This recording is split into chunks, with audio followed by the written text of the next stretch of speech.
coordinated agenda to forcibly enter lawfully protected areas and destroy government installations. We acknowledge with deep sorrow that these events resulted into the loss of innocent lives. We extend our heartfelt condolences to the families who have unfortunately and regrettably lost their loved ones.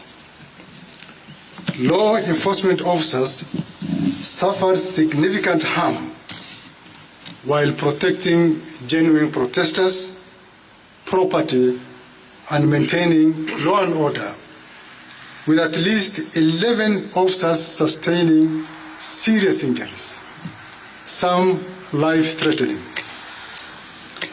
Every life loss is a tragedy that shakes the conscience of our nation.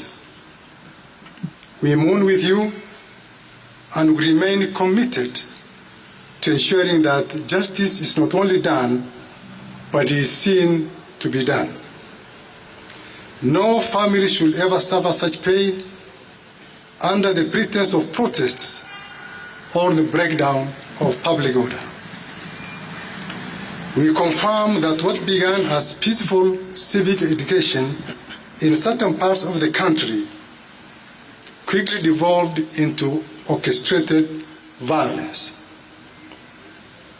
Intelligence and arrest records revealed that some individuals with specific instructions to attack public institutions and security installations were ferried in unmarked vehicles from particular areas that security agencies are currently looking into. Our investigations have unearthed a series of deeply troubling incidents. There was widespread destruction of critical government infrastructure, such as Kikuyu law courts, Kikuyu government offices, and multiple police stations, including Olkalau Police Station, Dagoretti, Gajui Police Post, and Kamukunji Police Station, amongst others. Several firearms and police equipment were stolen during these attacks, and disturbingly, some of these weapons have already been used in violent robberies last night within Naivasha Police Station area. The G3 rifle that was stolen from Kikuyu Police Station was used in the commission of violent robberies within Naivasha Police Station. A grenade launcher, 4 guns, and other police equipment, including uniforms and anti-riot gear stolen, have so far been recovered and the perpetrators apprehended. Businesses, both public and private, were not spared either. Notably, several wholesale and retail outlets within the Nairobi CBD, Kitengela, Dagoretti, Naivasha, and Nyeri, amongst others, were brazenly looted and vandalized. Automated teller machines were violently broken into and millions of shillings stolen in the midst of the chaos. In addition, we received credible reports of assault and sexual violence committed by criminals who had earlier infiltrated the demonstrations, further compounding the gravity of the situation. On June 26, 2025, Nduyunjeru Police Station in North Kinangop sub-county experienced a very, very violent incident where approximately 400 armed individuals stormed the facility, demanding the release of 4 prisoners arrested earlier on for theft of stock. Despite the officers' resistance, the crowd overwhelmed them, resulting in the burning of the police station and the tragic suffocation and deaths of 3 suspects who were in custody, whereas one is currently hospitalized and is in a very, very critical situation. This incident, while not directly linked to the events of June 25th, reflects the ongoing momentum of violence against police stations in the country, a trend that continues to threaten law and order and as well jeopardize our nation's peace and security. Fellow Kenyans, we must not allow our nation to spiral into anarchy and chaos. The police will not remain passive while lawlessness threatens our collective peace and our collective security. As of today, 485 individuals have been arrested in connection to what happened on June 25th. Of these, 448 have already been charged in court and 37 remain under active investigation, some pending further custodial hearings. The charges range from murder, terrorism, rape, gang rape, arson, obstruction of police officers while on duty, breaking and stealing, robbery and as well robberies with violence, stealing from locked motor vehicles, incitement to violence, handling stolen goods, malicious damage to property, and possession of illegal firearms.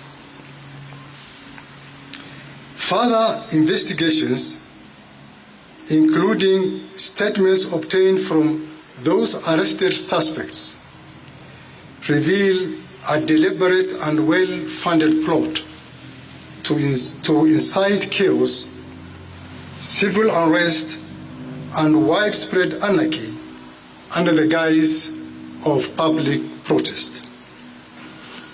Evidence indicates that the individuals were strategically mobilized and transported, particularly into Nairobi, from various parts of the country, not to express their legitimate grievances, but to execute a well-coordinated agenda of disruption and violence.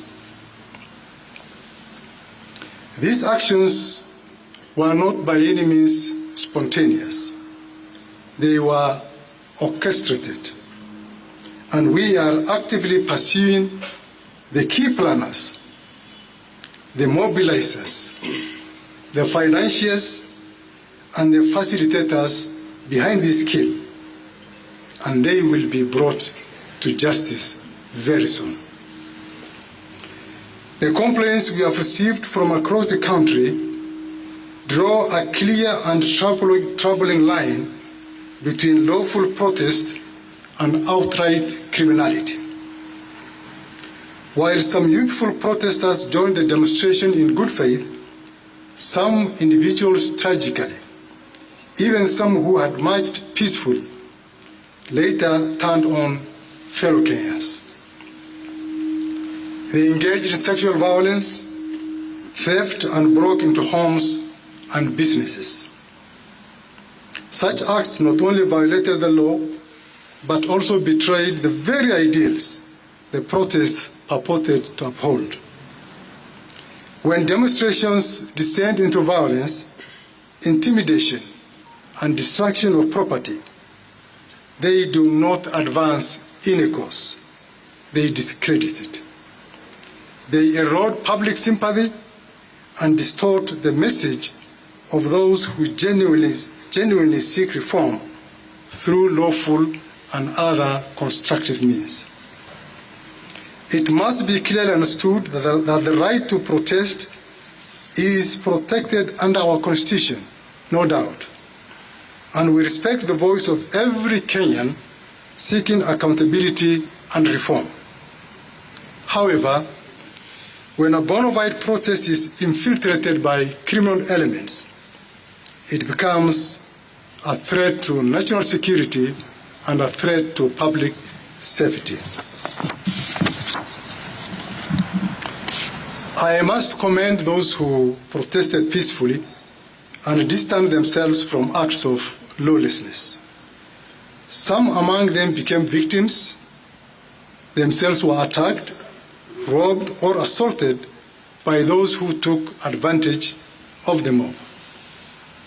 To those who orchestrated, funded, and mobilized the undermining of genuine protests, your actions are an assault to the exercise of the sovereign power of the people of Kenya. It has not gone unnoticed, and as you will be swiftly held accountable for your deeds. We call upon members of the public to continue sharing information that leads to the tracking of the stolen firearms. Actually, as this afternoon, we were able to recover one of the stolen pistols from Kikuyu police station. The stolen goods from businesses, the apprehension of the suspects, and to restore normalcy in the affected areas. We also call upon all the victims of the thuggeries, those whose shops were looted, property destroyed, and who are yet to report to the police station to come over and report to the police station so that they'll be able to assist in the investigations. To the families who lost their loved ones, to the citizens who were injured, those who lost property, and to the peace-loving citizens of Kenya, we hear you, we stand with you, and we will decisively and lawfully act in your defense. This is not just about law enforcement, ladies and gentlemen. It is about safeguarding the future of our democracy, ensuring the safety of our communities, and restoring faith in the systems that hold together our republic. Finally, we acknowledge the responsibility we bear as officers of the National Police Service and the DCI by extension to deliver justice for all victims and hold accountable those who commit crimes against innocent citizens. To fulfill this critical duty, it is essential for all Kenyans of goodwill to unite with us in eradicating the rogue elements within our society. I strongly encourage anyone with information about the individuals involved in the criminal activities that I have just cited and who are still at large to come forward and share that information with us through our toll-free hotline.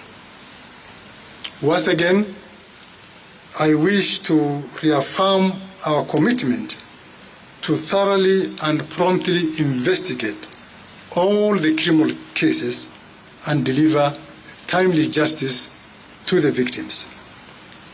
The DCI remains steadfast and resolute in ensuring that our nation is safe and secure.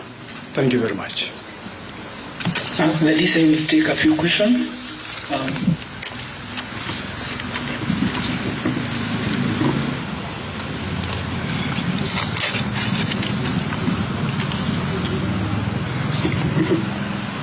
My name is Obati, and I wanted to know the state of investigation in regard to claims of goons who are in the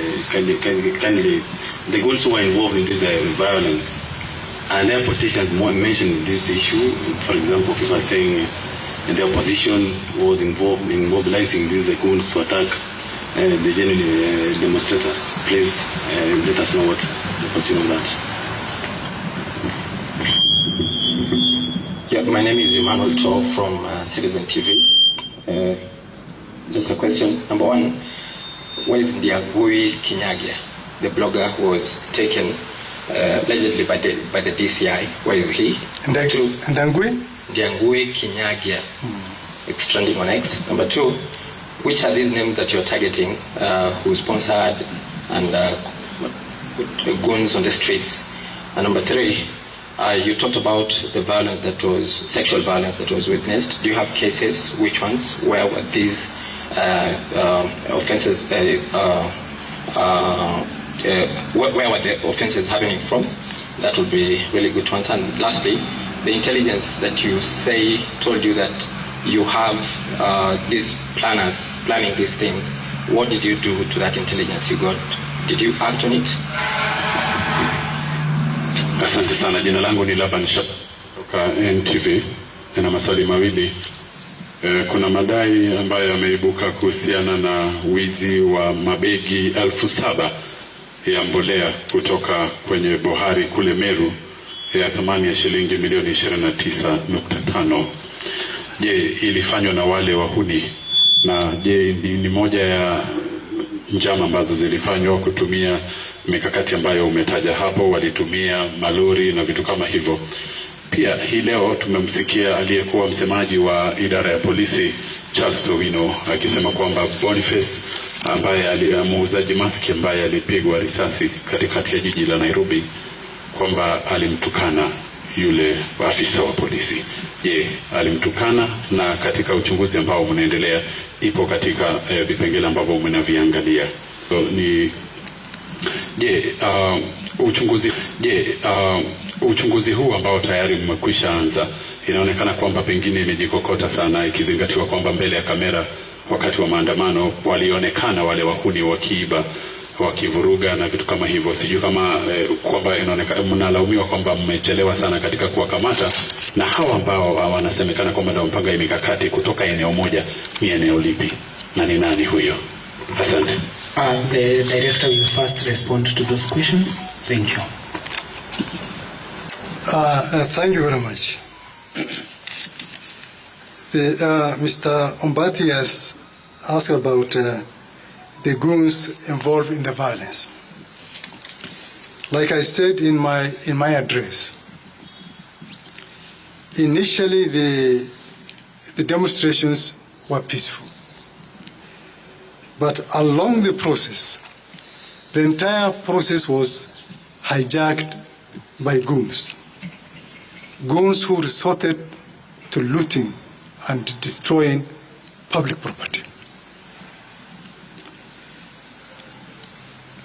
The state has the monopoly of violence.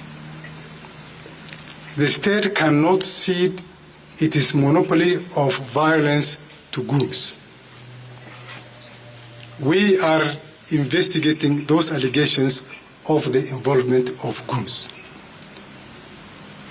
Where a member of a goon or particular goons resort to violence, then that becomes illegitimate and that becomes criminal, and we are going to deal with them.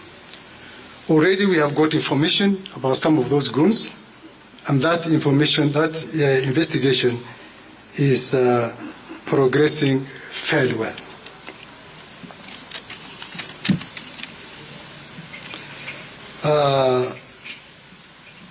Emmanuel Lato, citizen, you spoke about targeting. Maybe you can repeat your question, Emmanuel. What were we targeting?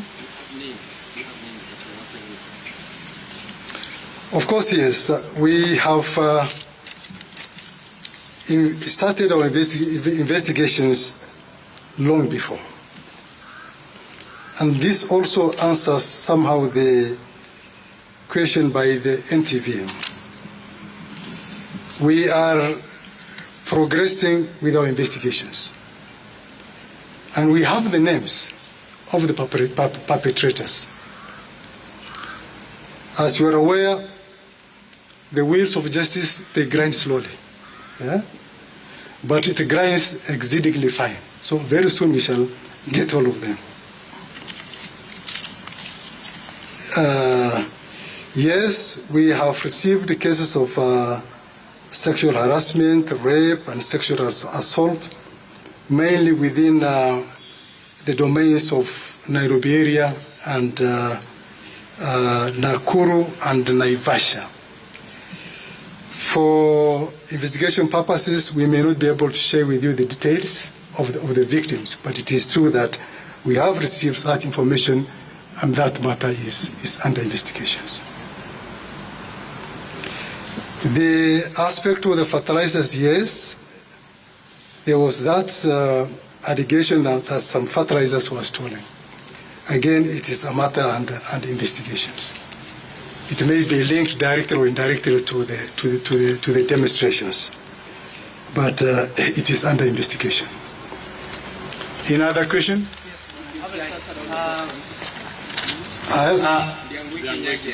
Oh, he's called who?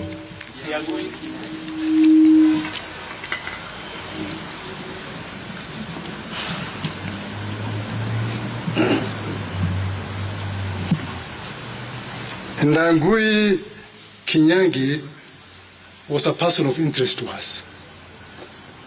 After publishing very, very inflammatory material in the social media, I'm sure you all saw about the timetable and so on and so forth, which was trending in the social media. And our preliminary investigations established that that social media account belonged to the so-called Ndangui. And we profiled him, we identified his residence, and our officers conducted a search at his apartment in Keno. Unfortunately, he was not in his apartment, but we managed to conduct a search and we were able to recover an assortment of electronic gadgets that we believe would be useful to us in our investigations. And we were able to do an inventory, which inventory was clearly countersigned by the caretaker of those apartments. So mine is to confirm to Kenyans that Ndangui is not under the custody of the National Police Service. He is a person of interest to us, and wherever he is, I will urge that he submits himself and that he surrenders to the nearest police station.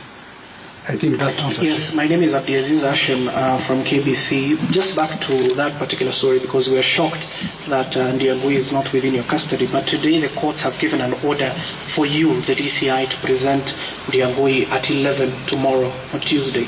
So will that be possible? Then secondly, there are reports online that you have summoned the former Deputy President Rigathi Gachagua. What are the nature of those summons, if true? Well, like I've said, Ndangui is not under the custody of officers of the National Police Service. And that is what I'm going to say rightly before the Honorable Judge tomorrow. We don't have him.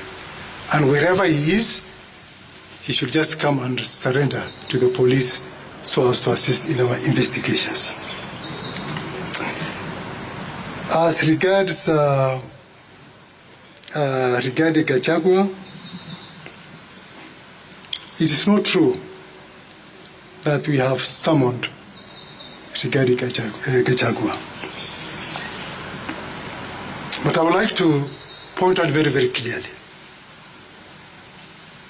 that Rigathi Gachagua does not enjoy any immunity against prosecution. He is subject to the laws of the land. If in our investigations he is found to have been involved in any criminal activity, perpetrated any criminal activity, aided or abetted any criminal activity, then appropriate action will be taken against Rigathi Gachagua. Thank you. Asanteni sana. Maybe a last question?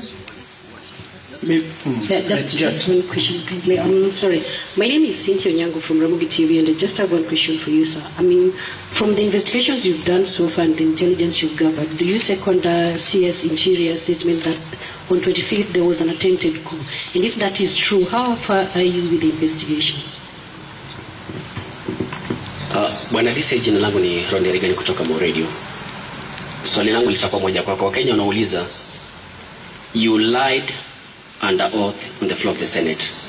So why should the Kenyans believe you anymore when it comes to matters criminal investigation? Mbona Wakenya waamini? Asante sana. Let me take these two questions.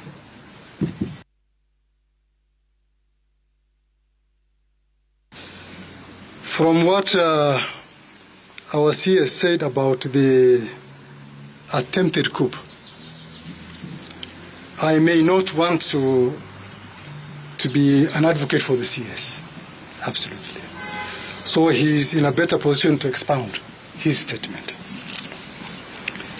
But from the activities and from what we witnessed, people looting and destroying public property,